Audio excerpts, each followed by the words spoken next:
1, 2, 3, 4, 5, 6, 7,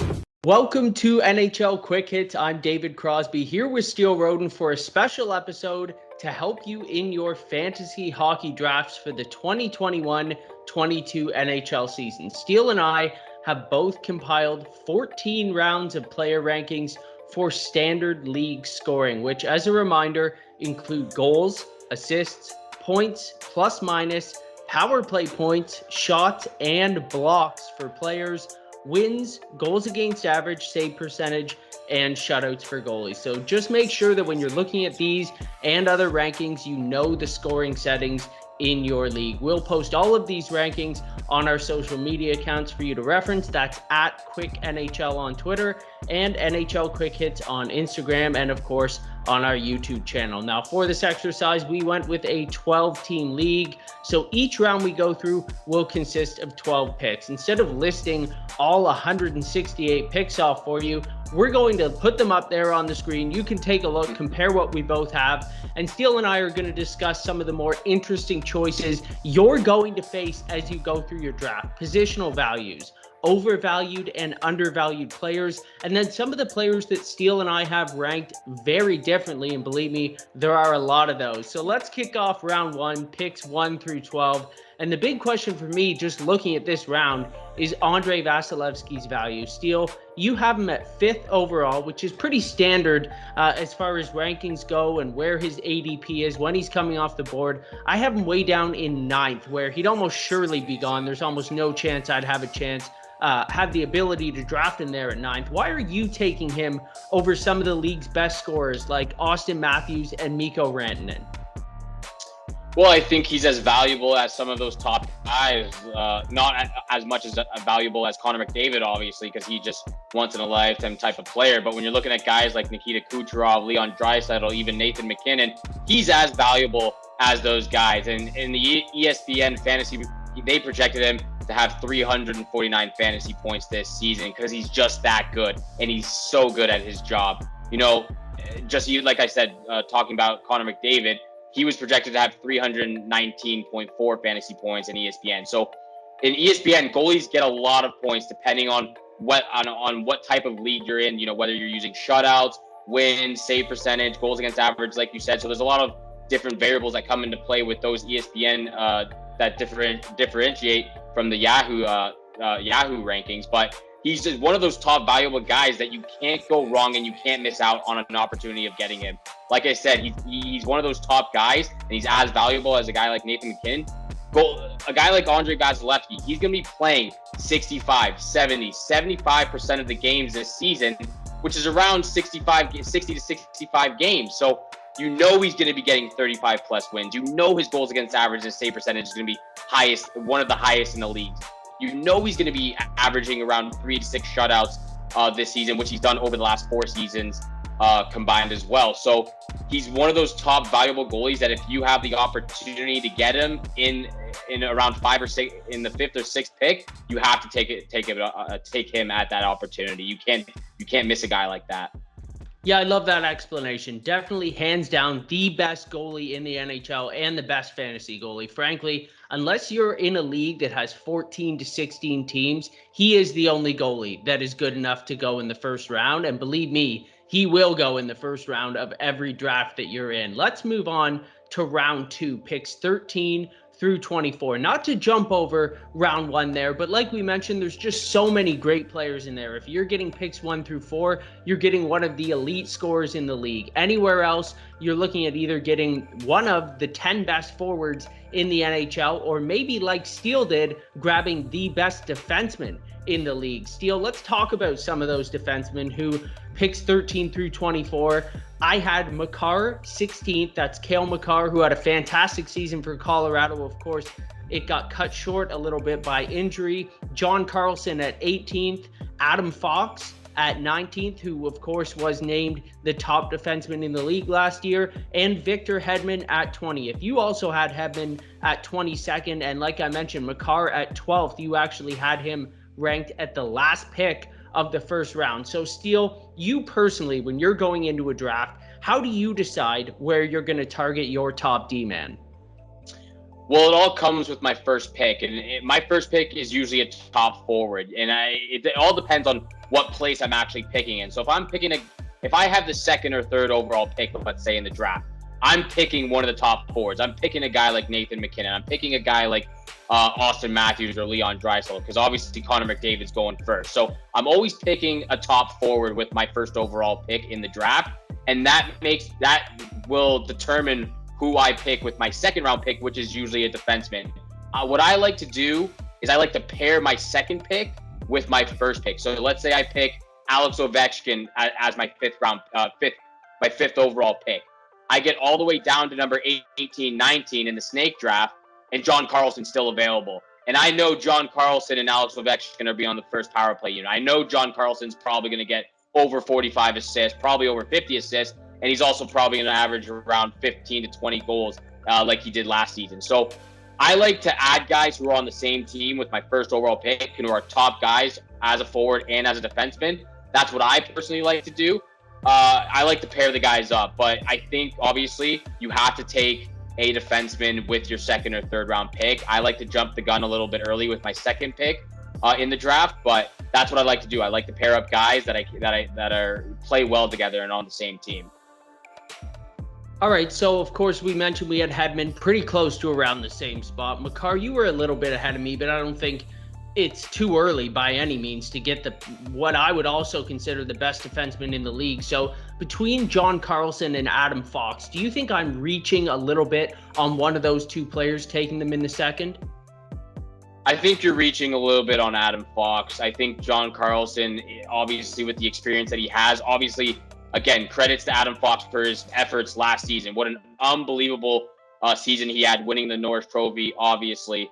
I think it's jumping the gun a little bit. I think waiting till the late third round for Adam Fox, maybe even early third round for Adam Fox, is a better decision. That's just personally where I come from. I would rather take a guy like John Carlson or Victor Hedman over a guy like Adam Fox.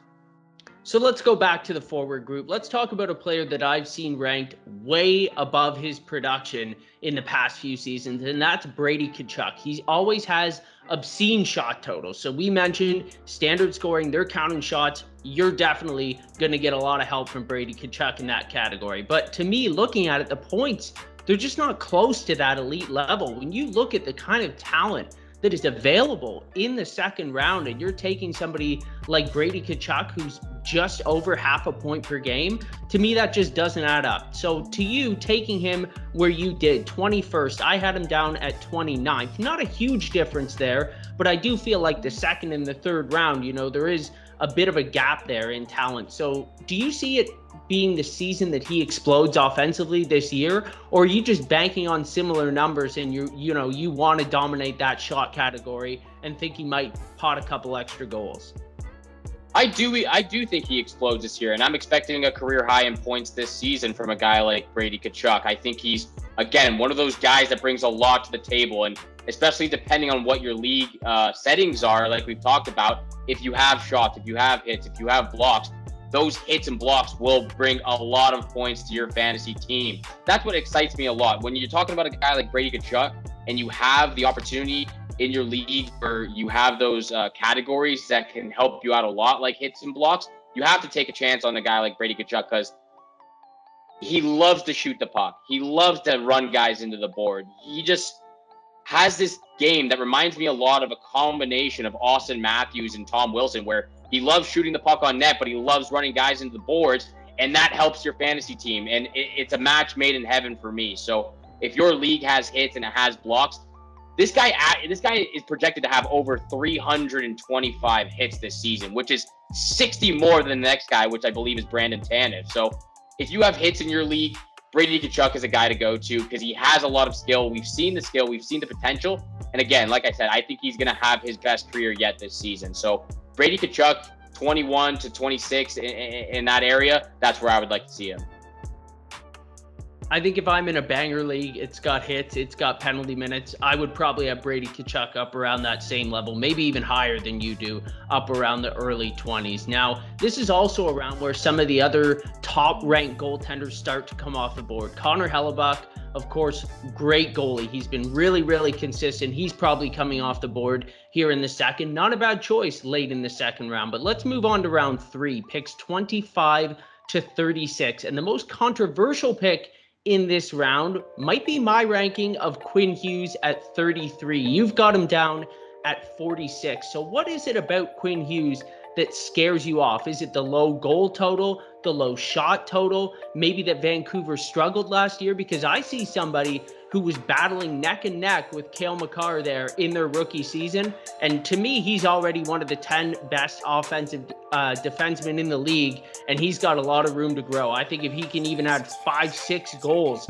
to that total, he could be one of the best defensemen in the league. Why are you waiting until the next round, Steele? I think it's all three of those reasons, but also the fact that, like I said before, I think there's some better defensemen that can be chosen before Quinn Hughes. Like we mentioned, or like you mentioned, I would rather take a guy like Adam Fox in the early or late third round right there over a guy like Quinn Hughes. The goals really scare me a lot. Goals are a huge part of fantasy league, and they bring a lot of points to this for your team. And Quinn Hughes, to me, getting 8 goals the last 2 seasons has not really cut it. But again, it's really just the fact that there's a lot of defensemen and a lot more players that I would like to choose before a guy like Quinn Hughes for my fantasy team. Also, the fact that I think the Vancouver Canucks are in a little bit of a tougher division for the team that they have this season, or the team that they have this year. So again, it's not the fact that I don't like Quinn Hughes. He's a great young defenseman. It's just the fact that I believe there's some better players out there that would help my team be better. I kind of love the spot that Hughes is in because he's the only one I've got ranked kind of in that tier. If you're looking at Steele's board right now, he is another defenseman who might sneak a little bit lower. That's Dougie Hamilton. He's been really great, but in a new team in New Jersey, they weren't very good last year. They struggled to put the puck in the net. He might be somebody that people overlook, and you might be able to get late in this round or even in the next round, and he could possibly have just as good or better season than Quinn Hughes. Let's talk about one of the elite scorers now in the league and what you think Kirill Kaprizov's ceiling is. I've got him ranked in the second round at 21st. You've got him at 30th in the middle of the third round. Is there any chance he cracks the top 10 overall in fantasy scoring? I love his floor. I don't see any way he falls lower than 30th, but I'm bumping him up to the second round because I think he's got top 10 potential. I'm not quite sure if he's got top 10 potential. It's definitely something to look forward to in the next couple of years, but as of this year, I don't think he's quite there yet. And I think the 30th spot is the perfect position for him. You know, Yahoo and Fantasy Hockey has averaged him at around the 29th pick. ESPN has him ranked at the 33rd pick. And I just think the 30th pick is the best spot for him. I think, like I said, and you know this, I love this guy. I love the Minnesota Wild. He brings a lot to the table. I just believe that there's going to be a lot of pressure on him after getting that contract. And obviously, you know, when we're speaking of guys like Connor McDavid, Nathan McKinnon, some of those top guys who can make the plays happen for their teammates around them, and even then just do things themselves. I know Kirill Kaprizov is capable of that, but I'm not sure if the team around him is as capable as him right now. I love the Minnesota Wild. I love the team they have. They fight. They're a hardworking team. I'm just not quite sure if he has the assets as much as the other teams around him have. Well, most team owners see it the way you do, so I guess I'm probably going to be owning Kirill the Thrill in just about every league if I leave him ranked there in the low 20s. Let's move on to round 4, Steele. Picks 37 to 48. And there's another player that I think has been coming off draft boards way too early, but you seem to like his value. Is Alex DeBrincat an elite fantasy winger? You have him ranked at 28th. I dropped him all the way down to 47. I believe he is elite. I think he's such an underrated and overlooked player. Great handles, great vision. He's got a great shot. He plays with Patrick Kane. Jonathan Tage is coming back into the lineup. You add Seth Jones and Tyler Johnson into that slot with them too, and there's your first power play unit. So I think with Alex DeBrincat being a top winger, if you compare him up with guys like Jonathan Toews, who you might take later in the draft, or maybe even if you pick Patrick Kane with your first pick in the first round, then it really depends on when you take a guy like Alex DeBrincat. But I think 28th to 33rd is where I would like to see him go at. I took him at 28th just to pair him up with a guy like Patrick Kane that goes in the first round. You can't go wrong with him. He's a great player. And again, the same thing with Brady Conchuck. I think he might have a career year this year. Chicago's one of the more interesting teams to look at for fantasy because their defense got so much better. A guy like Seth Jones is probably going to be taking some of those shots on the power play. Jonathan Toews might come back. Kirby Dach could step into a top 6 role. I'm just a little bit nervous at taking DeBrincat that high. He's kind of been inconsistent as well. Now, obviously, he's got a great floor. His rookie season, he had about 0.6 points per game. Neared that point per game mark there in his second year, fell back down though to 45 points in 70 games 2 seasons ago, and then of course back above a point per game in that shortened season. I could see him maybe falling back just a little bit, maybe not as far as he did in that third season, but I don't think he's worth taking at this point when I look around and see all of the great players that are still on the board. Here's a situational question for you, Steele. And probably at this point in the draft, depending on where we would have been slotted, we might not have a goalie yet. We've been talking about just about every player but goalies. So let's say you and I, we both got to this point in the draft and neither of us had a goalie so far. Do you need to pounce on your first goalie in this draft if you've waited this long? Yes, it is. And like I said before, this is usually when I would pick my first goalie in the draft. I like making my first pick my forward. I like trying to pair up my second pick with a defenseman on the same team. And then I go after my first goalie, which is a top tier goalie. And, you know, at this point, there's still going to be a lot available. Besides guys like Andrei Vasilevsky and Connor Hellebuck, who are probably going to be the first 2 goalies taken off the board, you have pretty much the entire rest of the league to choose from goalies wise. So you need to pounce on starters before you get stuck with guys who are only playing 20 to 25 games 25 games a year. So top goalies have a huge say in whether your fantasy team is a top contender or just your average Joe team. So again, I think the 3rd round is the perfect time to pick your goalie, and it must be a goalie who's playing 65% of the games this season. I think this is the sweet spot as well. We both had Marc-Andre Fleury, last year's Vezina winner, there in the early 40s. Igor Shesterkin, kind of a fantasy darling, maybe not the breakout you wanted from him last year, but I think a lot of people feel pretty confident that it's going to come this year on a Rangers team that should be a lot more responsible defensively. You had Semyon Varlamov in there. Anderson moving over to Carolina, a team that historically in the last few seasons has been really, really good defensively. I have Jack Campbell down at the 48 spot too. I think that, you know, he's going to be given that chance like we talked about on an episode a week or 2 ago to grab that #1 job on one of the better teams in the league. Here's the question I have for you though, Steele. The last pick in the 4th round, you've got UC Saros from Nashville and Frederik Andersen from Carolina left on the board. Of course, you would have Frederik Andersen there at 45th. I've got him way down at 55th. I'd be comfortable taking Saros as high up as 43rd. And frankly, I almost ranked him quite a bit higher than that. I think he's a sneaky Vezina candidate this year. Why do you want Andersen over a guy like Saros? Well, for me, it's more of a gut/personal feeling. I trust the Carolina Hurricanes defensively over the Nashville Predators. I think over the last couple of seasons, they've really let Saros down, especially when it comes to the playoffs and towards the end of the regular season, where he just keeps getting beat, and it just seems like there's no one there to help him out. So for me, I like the responsibility more from the Carolina Hurricanes defensively, even though they've lost Dougie Hamilton and Jake Bean and guys like that. They might be a little bit weaker on the blue line from last year. But again, you have guys who are on forward who can come back and really help you out defensively. So I trust the Carolina Hurricanes responsibly more defensively than I do the Nashville Predators. But again, this is no disrespect to UC Saros. I think he's a young, unbelievably young, talented goaltender. I would rather choose Frederik Andersen in this situation. And I think that's totally fair to look at their team. And I think you'd be hard-pressed to find somebody that would say Nashville will be a better team than Carolina. But Anderson's injury history, how he struggled statistically the last few seasons, when I look at UC Saros and how consistent he's been year in, year out, you mentioned his team letting him down. Well, he had a .927 save percentage last year. That is absolutely elite. And I think he is one of the 5 best goalies in the league, and maybe even one of the 3 best. But I guess we'll need to see him in that starting role now that Pekka Rinne has retired to see if he can handle that larger load. On to round 5 now, Steele. Picks 49 to 60 with all the big names out there.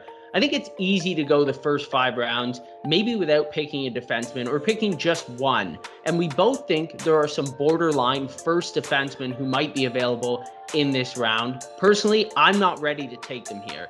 Who to you is worth a gamble with this pick that you think could be a number 1 defenseman? Here's a trio that you've got ranked in this round. Aaron Ekblad at 49th overall. I dropped him down to 74. Morgan Rielly at 53rd. I had him in the mid-70s as well.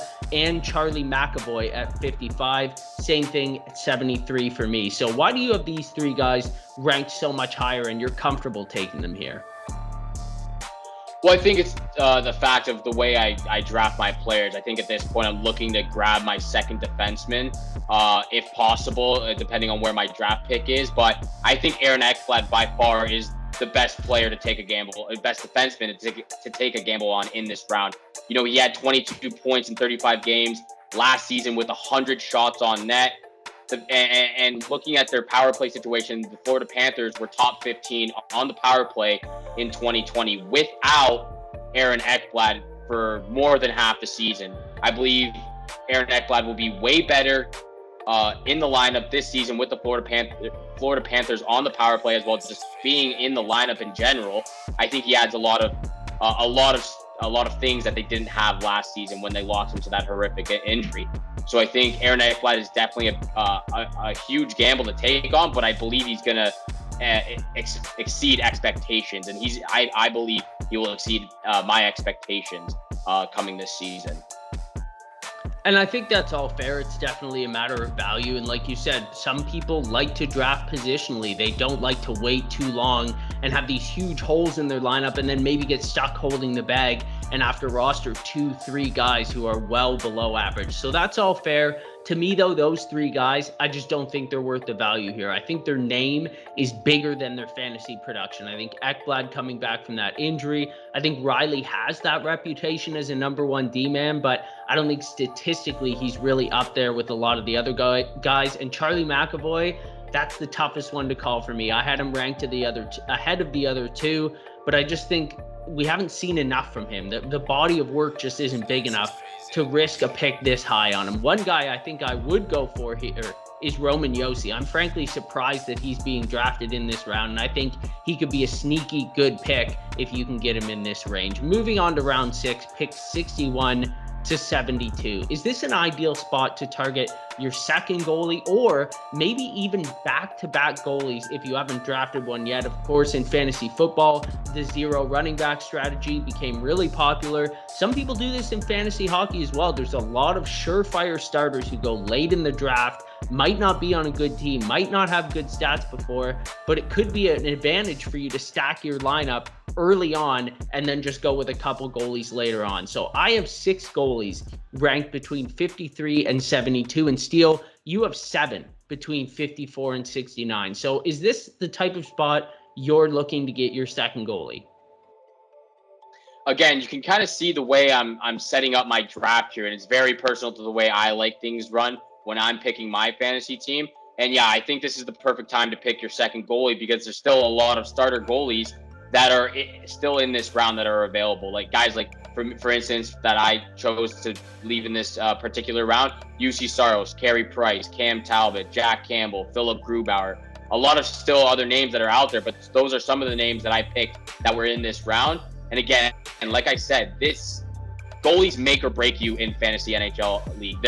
They really do. They bring a lot to the table with wins, save percentage, goals against average, shutouts, saves in general. So I think having 2 top-tier goalies on your fantasy team is huge for the program. you need goalies who play 3-4 times a week.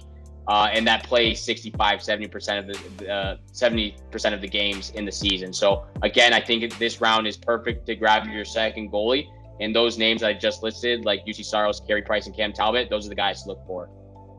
Yeah, it's really interesting because let's say in most leagues, 4 of your 11 categories, which is pretty standard, would be for the goalies. And you might have 2-3 goalies on your team.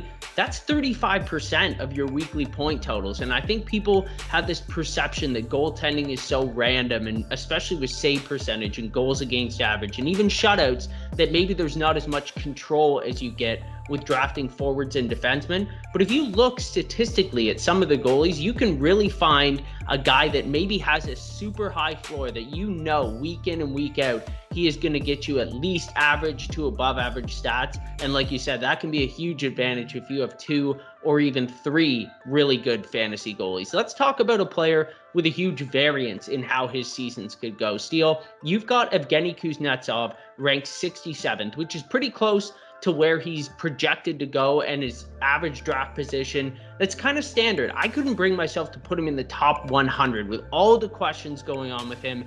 He seems to be up and down. Full disclosure, I drafted him in a league last year. He was really disappointing for me. He didn't nearly meet expectations, but then you've got Nicholas Backstrom potentially being injured to start the season. Maybe he gets a shot with a lot of minutes right off the bat. So why do you like him in the late 60s? Yeah, it was clearly a down season for Kuznetsov last year with 29 points. Obviously, COVID-19 played a part of that and him missing 16 games of the season. Exactly what happened with Ilya Samsonov last season, where we talked about this, where I believe that he's still going to be the starting goalie. He was going to be the starting goalie last season, but COVID-19 happened, where he got COVID-19 and was out for a couple weeks, and then it just took him a while to get his stamina back up and actually get back into the game and into the groove of things. So again, I think a lot happened last year where it affected the Washington Capitals, and it really affected those 2 guys in particular.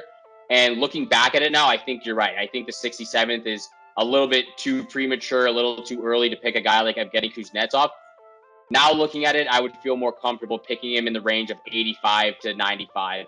I think over 100 or waiting after 100 is a little late for him. I think he can still be very productive. And I think a lot of things just happened last year where it really affected his game and his playing style. So I think waiting to around 85 to 95 in that area is the perfect time to pick him. I was a little bit premature in this area, picking him 67. So I would listen to David Crosby on this one.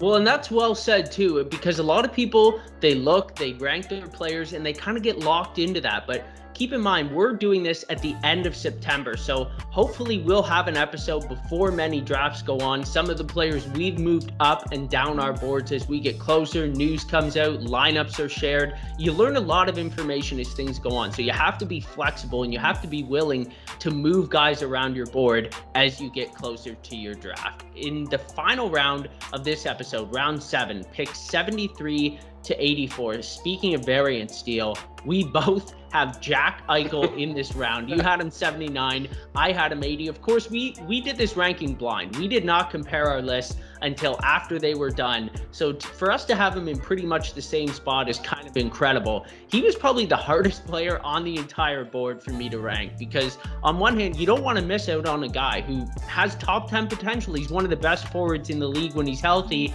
But do you really want to spend your 7th round pick on a guy who he might not even play this year? We have no idea what's going to happen with Jack Eichel and Buffalo. So what are the chances you think we would regret taking him here in the 7th round?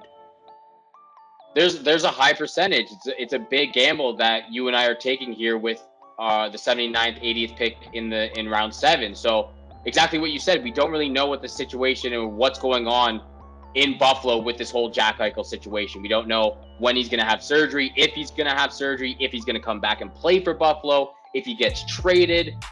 And so many things, so many questions that are going on in my mind right now. And what I'm trying to think of, I think it would be a mistake to miss out on a guy like Jack Eichel. It is a gamble though, because we don't know what's going to happen. I think take the chance, put him right under your IR if you have an IR spot, and just kind of leave it with that, because you can still pick up some really strong, skilled guys in the later rounds, even though they're not going to live up to that potential where you could have possibly picked a guy that could have a lot of effect in the 7th round if you missed out or if you picked Jack Eichel. Again, so I think it's a big gamble to take. If you take him, you can put him right on your IR right away. But again, we don't know what the situation is right now. We don't really know what's going to happen. So it's just a gamble at this point. And we mentioned the scoring settings off the top. I'm glad you mentioned that IR spot. If you have multiple IR or IR plus spots, it gives you that opportunity to draft a guy who might spend the first few weeks of the season, maybe even potentially longer on your IR, because if you don't have one of those or you only have one IR spot, you don't want to have a guy taking that up for the first 2 months of the season because anybody else on your team gets injured and all of a sudden you've got a lot shorter bench than everybody else in the league. Now let's talk about a couple other players here in this round. This guy got paid this offseason, but he's being paid for his obscene potential in my mind. Steele, it seems like you are a Miro Heiskanen believer. You have him ranked at 77th.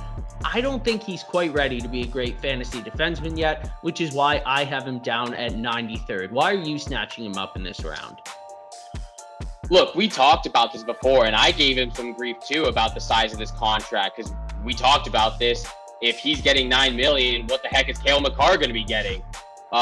So again, I gave him some grief about this contract. There's a lot of pressure on him, exactly the same way there's some pressure on Kirill Kaprizov with the contract he just got. But again, yeah, I am a believer. I believe in this guy, and I believe he's going to have one of his best seasons this year, or his best seasons yet this upcoming season. I think again, he's just a young, talented guy who got a little lost last season after a bad playoff run 2 seasons ago. So I think he got a little lost last season. I think coming up in 2021-22, he's going to be a lot better. He's going to be a lot more better for the fantasy team. And I think taking him in this round would be a great decision for me and for whoever takes him. Well, maybe the player I'm most excited to watch this upcoming season, and definitely my front runner for Rookie of the Year, is Cole Caufield. I've got him ranked 83rd, and Steele, I'm going to kind of go off the board before we get to our next round and let the fans know that you had him ranked 109th. So let me make the case for drafting him here. There was a lot of talk from Trevor Zegras and around the NHL. He had him pegged in for 40 goals. Do I think Cole Caufield's going to get 40 goals as a rookie? No, I don't. But I do think he could get 30. He could maybe get mid-30s even. I think he could be the focal point on Montreal's offense. And just when you look at what they've lost since going to the Stanley Cup last year, coming into this season, they no longer have Shea Weber. They no longer have their number 2 center, Philip Deneau. There are a lot of offensive opportunities and shots and chances and ice time for Cole Caufield to come in and really make an impact. So to me, he is one of the highest ceiling guys left at this point in the draft. Did I change your mind at all, or are you a little bit too scared to take him this early? David, you changed my mind even before we hopped on this Zoom call.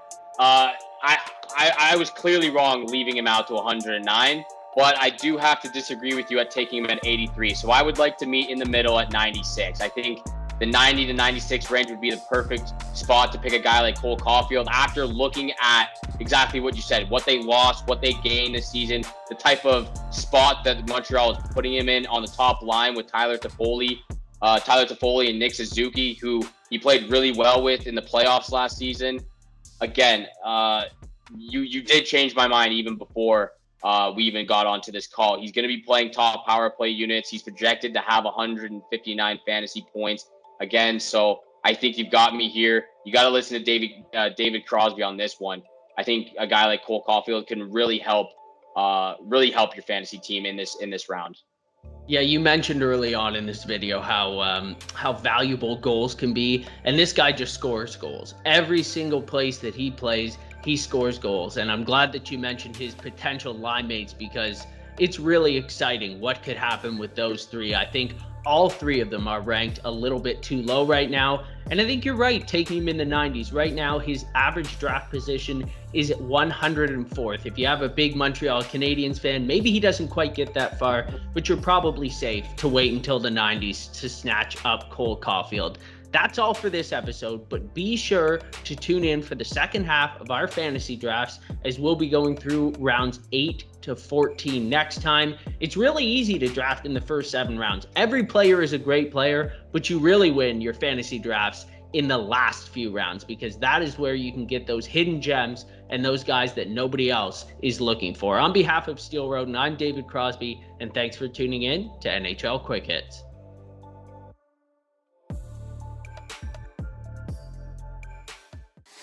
1, 2, 3, 4, 5, 6, 7, 8.